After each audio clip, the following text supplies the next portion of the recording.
Les feuilles sur la pelouse se ramassent simplement en tondant, et ce que vous récoltez, mélangé à l'herbe, se décomposera en compost de qualité.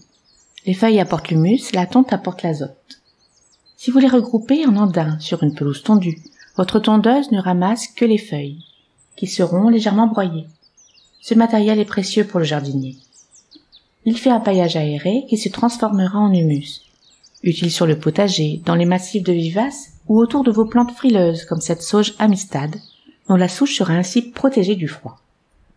Ces feuilles légèrement broyées s'envolent moins facilement et se décomposent plus rapidement.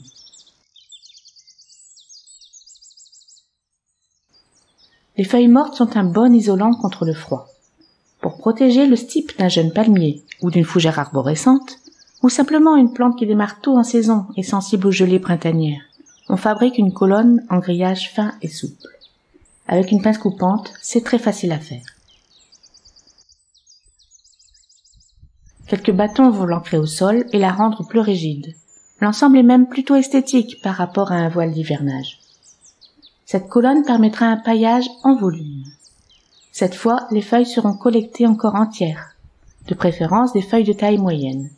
En effet, ces feuilles emprisonnent l'air, et c'est ce matelas d'air, entre autres, qui isolera votre plante du froid. La colonne est remplie de feuilles entières, sans trop tasser. Elle peut protéger des jeunes tiges trop précoces ou un petit arbuste, le temps qu'il s'acclimate. Et si cette plante doit être préservée de la pluie hivernale, c'est facile d'y ajouter aussi un toit. Donc, utilisez vos feuilles mortes, elles améliorent grandement le sol. Les nutriments sont alors mieux disponibles et la terre devient plus drainante. Apporter des feuilles à votre terre est un excellent amendement sur le long terme.